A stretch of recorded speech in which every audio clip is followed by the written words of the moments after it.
अस्सलाम वालेकुम स्टूडेंट्स। मैं अजहर सर आप सबका स्वागत करता हूं आपके अपने यूट्यूब चैनल आदर्श हिंदी में। तो दोस्तों, आज हम कक्षा 7 पाठ क्रमांक 10 अपूर्व अनुभव इस पाठ का अध्ययन करने वाले हैं। इस पाठ का हमने कुछ भाग इससे पहले के वीडियो में देखा है, जैसा कि आप स्क्रीन पर देख सकते हो। अगर आपने ये वीडियो नहीं देखा है तो इसका लिंक मैं डिस्क्रिप्शन में दे दूंगा, आप वहां से जाकर उस वीडियो को देख सकते हैं। दोस्तों, ये वीडियो को मैं आपको कहना चाहूँगा कि ये वीडियो को पार्ट 1 को ज़रूर देखें, क्योंकि ये कहानी है और कहानी का प्रथम हिस्सा अगर से आप सुनेंगे नहीं, समझेंगे नहीं, तो इसकी आगे की जो कहानी हम पढ़ने जा रहे हैं आज वे समझ में नहीं आएगी। तो ज़रूर आप पार्ट 1 वीडियो को ज़रूर देखें। तो चलिए चलते हैं हमारे आज के इसके आगे की कहानी को। जैसा कि आप स्क्रीन पर देख सकते हो, बच्चे अपने अपने पेड़ को निजी संपत्ति मानते थे। किसी दूसरे के पेड़ पर चढ़ना हो तो उससे पहले पूरी शिष्टता से माफ कीजिए, क्या मैं अंदर आ जाऊं, पूछना पड़ता था। तो यहाँ पर लेखिका ने बताया है कि जैसा कि हमने पहले ही देखा कि जापान में जो पेड़, हर एक बच्चा पेड़ को अपनी निजी संपत्ति मानता था, और इसी कारण जब कोई बच्चा दूसरे बच्चे के पेड़ पर चढ़ना चाहता था तो उसको इजाज़त लेकर जाना पड़ता था। ये वहाँ का एक नियम था। तो बच्चे हमेशा क्या करते थे, किसी दूसरे के पेड़ पर चढ़ना हो तो इजाज़त लिया करते थे। वे बड़ी शिष्टता से कहते थे कि क्या मैं अंदर आ जाऊं, माफ कीजिए, क्या मैं अंदर आ सकता हूं। इस प्रकार से वे परमिशन अर्थात अनुमति लेते थे और फिर वे पेड़ पर चढ़ते थे। जिस प्रकार से हम घर में प्रवेश करते हैं अनुमति लेकर, इजाजत लेकर, ठीक उसी प्रकार से वे पेड़ पर चढ़ने की इजाजत लेकर पेड़ पर चढ़ा करते थे। ये वहां का एक रीत थी। तो ये रीत यहाँ पर लेखिका ने बताई है, दर्शाई है। तो चलिए चलते हैं अगले अनुच्छेद की ओर। जैसा कि आप स्क्रीन पर देख सकते हो, यासुकी-चान को पोलियो था, इसलिए वह न तो किसी पेड़ पर चढ़ पाता था और न किसी पेड़ को निजी संपत्ति मानता था। अतः तोत्तो-चान ने उसे अपने पेड़ पर आमंत्रित किया था, पर यह बात उन्होंने किसी से नहीं कही, क्योंकि अगर बड़े सुनते तो जरूर डांटते।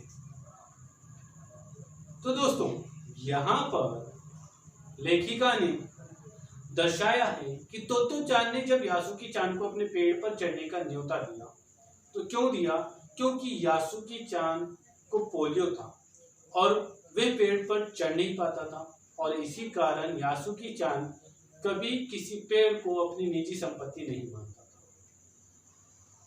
क्योंकि उसे पोलियो था और उसने कभी पेड़ पर चढ़ने का आनंद प्राप्त ही नहीं किया था। तो इसी कारण तोत्तो-चान ने क्या किया कि यासुकी-चान को पेड़ पर चढ़ने का आनंद प्राप्त करा देना चाहती थी।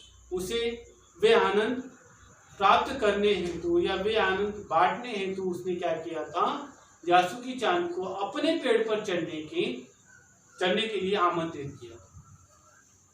लेकिन यह बात उन्होंने अपने बड़ों से छिपा कर रखी, अर्थात अपने माता पिता से। ना तो यासुकी-चान के माता पिता को इस बात का पता था और ना ही तोत्तो-चान के, क्योंकि अगर यह बात बड़ों को पता चलती थी तो बड़े डांटते ही थे।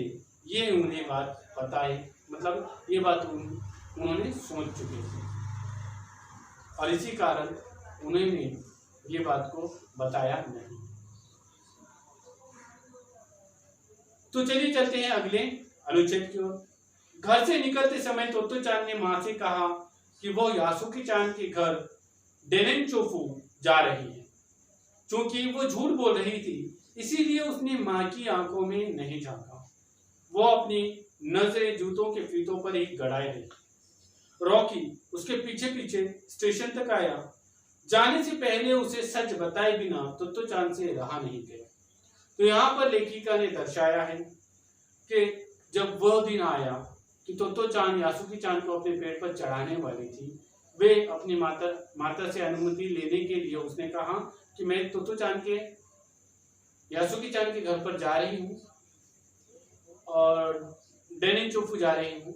ये कहकर उसने इजाजत ली, अनुमति ली, लेकिन उसने अपनी माँ से नजरें नहीं मिलाई। उसने अपनी नजरें जूतों के फीतों पर ही रखी, क्योंकि वे झूठ बोल रही थी और इसी कारण उसने अपनी माँ से नजरें नहीं मिलाई और वे अनुमति लेकर वहां से चल दी। उसके पीछे पीछे रॉकी भी स्टेशन तक चला आया, लेकिन तोतो चान को अपने मन में कुछ बेचैनी थी, क्योंकि वे झूठ बोल रही थी अपनी माँ से, इसीलिए उसको रहा नहीं गया और उसने रॉकी को सारी सच्चाई बताई कि वे आज क्या करने वाले। तो दोस्तों चलिए चलते हैं अगले अनुच्छेद की ओर। मैं यासुकी चान को अपने पेड़ पर चढ़ने देने वाली, उसने बताया। अर्थात किसे बताया? यासुकी चान को बताया। जब तोतो चान स्कूल पहुंची तो रेल पास उसके गले के आसपास हवा में उड़ रहा था। यासुकी चान उसे मैदान में क्यारियों के पास मिला। गर्मी की छुट्टियों के कारण सब सूना पड़ा था। यासुकी चान उससे कुल जमा एक ही वर्ष बड़ा था, पर तोतो चान को वो अपने से बहुत बड़ा लगता था। तो यहाँ पर लेखिका ने दर्शाया है कि जब तोतो चान स्कूल पहुंची तो रेल पास उसके गले पर लटक रहा था और यासुकी चान उसको क्यारियां अर्थात बगीचे के पास मिला। गर्मी की छुट्टियां होने के कारण वहां पर कोई मौजूद नहीं था। यासुकी चान तोतो चान से कुल एक वर्ष भी बड़ा था, लेकिन तोतो चान को यासुकी चान खुद से बहुत ज्यादा बड़ा लगता था। यह बात का वर्णन लेखिका ने प्रस्तुत अनुच्छेद में किया है। अगला अनुच्छेद देखेंगे। जैसा कि आप स्क्रीन पर देख सकते हो, जैसे ही यासुकी चान ने तोतो चान को देखा, वो पैर घसीटता हुआ उसकी ओर बढ़ा। उसके हाथ अपनी चाल को स्थिर करने के लिए दोनों ओर फैले हुए थे। तोतो चान उत्तेजित थी। वे दोनों आज कुछ ऐसा करने वाले थे जिसका भेद किसी को भी पता न था। वो उल्लास में ठिठियाकर हंसने लगे। यासुकी चान भी हंसने लगा।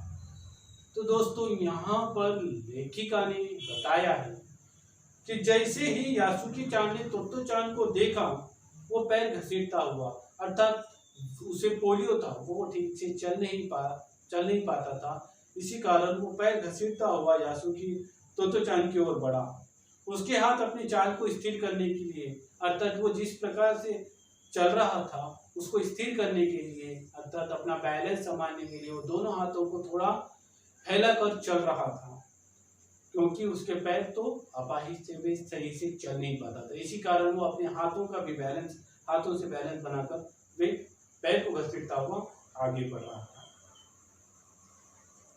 तोतो चान और यासुकी चान आज बहुत उत्तेजित थे। वे बहुत उत्साहपूर्वक मिले थे, क्योंकि वे आज कुछ ऐसा करने वाले थे जिस राज का पता किसी को भी नहीं था, अर्थात उनके माता पिता को भी नहीं था, क्योंकि वे कुछ आज ऐसा कार्य करने वाले थे। क्या कार्य करने वाले थे? कि तोतो चान यासुकी चान को अपने पेड़ पर चढ़ाने वाले थे। और ये सचमुच बहुत कठिन कार्य था, तोतो चान के लिए भी और स्वयं यासुकी चान के लिए भी, क्योंकि यासुकी चान को पोलियो था, वे चलने में सक्षम नहीं था, चल नहीं पाता था। तो पेड़ पर चढ़ना ये बहुत बड़ी बात थी, बहुत मुश्किल का काम था। और इसी कारण वे दोनों आज ऐसा कार्य कर रहे थे, बड़ी हिम्मत वाला कार्य कर रहे थे, और इसी कारण वे दोनों बहुत उत्तेजित थे। और इसी कारण वो स्वयं ठिठिया कर हंस रहे थे। एक खुशी, एक अलग खुशी जिस प्रकार से वे महसूस कर रहे थे, उस प्रकार से वे हंस रहे थे। तो चलिए दोस्तों चलते हैं अगले अनुच्छेद की ओर। जैसा कि आप स्क्रीन पर देख सकते हो, तोतो चान यासुकी चान को अपने पेड़ की ओर ले गई और उसके बाद वो तुरंत चौकीदार के छप्पर की ओर भागी, जैसा उसने रात को ही तय कर लिया। वहां से वो एक सीढ़ी घसीटती हुई लाई, उसे तने के सहारे ऐसे लगाया जिससे वे द्विशाखा तक पहुंच जाए। वह कुर्सी से ऊपर चढ़ी और सीढ़ी के किनारे को पकड़ लिया। तब उसने पुकारा, ठीक है, अब ऊपर चढ़ने की कोशिश करो। तो यहाँ पर लेखिका ने अब सीढ़ी पर जब यासुकी-चान चढ़ने वाला था उसका वर्णन किया है। तो यहाँ पर कुछ कठिन शब्द हैं कि जैसा कि यहाँ पर दिया गया है, तने के सहारे से लगाया। तो तना अर्थात किसे कहते हैं? जो पेड़ का निचला हिस्सा होता है, जिसे हम खोड़ कहते हैं, उसे हम तना कहते हैं। उससे तोत्तो-चान ने क्या किया था? अपनी सीढ़ी को लगाया। और फिर द्विशाखा एक कठिन शब्द होता है। द्विशाखा अर्थात जहां से दो शाखा आरंभ होती है। पेड़ का तना होता है और फिर बाद में दो शाखा आरंभ होती है। लाइक वी टाइप अर्थात जहां से वी शेप शुरू होता है उसे द्विशाखा कहते हैं।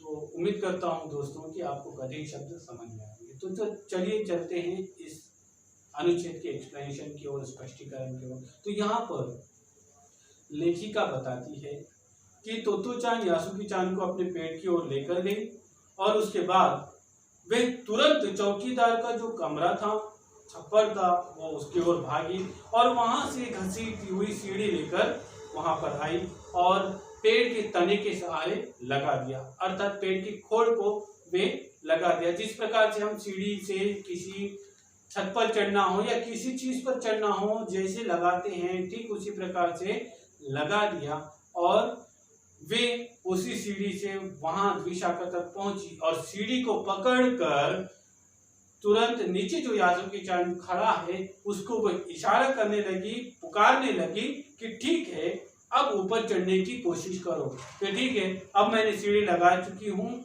और मैं ऊपर द्विशाखा पर पहुंच चुकी हूँ और वहां पर पहुंचकर तोत्तो-चान कह रही है कि मैंने सीढ़ी को पकड़ लिया है, अब यासुकी-चान तुम उस सीढ़ी से चढ़ने की कोशिश करो, प्रयास करो, तुम चढ़ सकोगे। इस प्रकार से उसने क्या किया? तोत्तो-चान को पुकारा। तो दोस्तों चलिए चलते हैं अगले अनुच्छेद की ओर। यासुकी-चान, जैसा कि आप स्क्रीन पर देख सकते हो अगला अनुच्छेद, तो चलिए चलते हैं अगले अनुच्छेद की ओर। यासुकी-चान के हाथ पैर इतने कमजोर थे कि वो पहली सीढ़ी पर भी बिना सहारे के चढ़ नहीं पाया। इस पर तोत्तो-चान नीचे उतर आई और यासुकी-चान को पीछे से धकेलने लगी। पर तोत्तो-चान थी छोटी और नाजुक सी, इससे अधिक सहायता क्या करती। यासुकी-चान ने अपना पैर सीढ़ी पर से हटा लिया और हताशा से सिर झुकाकर खड़ा हो गया। तोत्तो-चान को पहली बार लगा कि काम उतना आसान नहीं है जितना वो सोचे बैठी थी। अब क्या करें? अर्थात दोस्तों यहाँ पर लेखिका ने बताया है कि तोत्तो-चान जब सीढ़ी पर चढ़कर अर्थात द्विशाखा पर चढ़कर सीढ़ी को पकड़कर जब यासुकी-चान को पुकारने लगी कि ठीक है, अब तुम चढ़ने की कोशिश करो, प्रयास करो। यासुकी-चान हाथ पैरों से इतना कमजोर था कि वो सीढ़ी की पहली सीढ़ी भी सहायता के बिना चढ़ नहीं पाया। तो इस पर तोत्तो-चान सीढ़ी से उतर आई और नीचे आकर यासुकी-चान को पीछे से धकेलने लगी, अर्थात सपोर्ट करने लगी, ऊपर की ओर जाने की सहायता करने लगी। लेकिन फिर भी वे चढ़ नहीं पा रहा था और उसने सीढ़ी पर से अपना पैर सरका लिया और हताश होकर अर्थात निराश होकर सर झुकाकर खड़ा रह गया कि वे इतना प्रयास करने के पश्चात भी वे चढ़ नहीं पा रहा। तोत्तो-चान के धकेलने के बाद, सपोर्ट करने के बाद, सहायता करने के बाद भी वे चढ़ नहीं पा रहा। तो हताश होकर वो क्या हो गया? खड़ा रह गया। अब तोत्तो-चान और यासुकी-चान क्या करे? अब वो क्या करे? दोनों ही असहाय थे, असक्षम थे, क्योंकि वे स्वयं से तो चढ़ नहीं पा रहा था, लेकिन तोत्तो-चान की चढ़ान सहायता करने के पश्चात भी वे चढ़ नहीं पा रहा। तो दोनों भी हताश होकर खड़े हुए थे। यासुकी-चान भी हताश होकर खड़ा हुआ था। तो दोस्तों उम्मीद करता हूँ कि आज की जितना घटक हमारा हुआ है वे समझ में आया होगा। इसके बाद का जितना घटक आपका हमारा बाकी है वे हम अगले वीडियो में देखेंगे। तो मिलते हैं अगले वीडियो में। अगर दोस्तों आपको ये वीडियो अच्छा लगा तो वीडियो को लाइक करें, शेयर करें, सब्सक्राइब करें और कमेंट करना ना भूलें। धन्यवाद।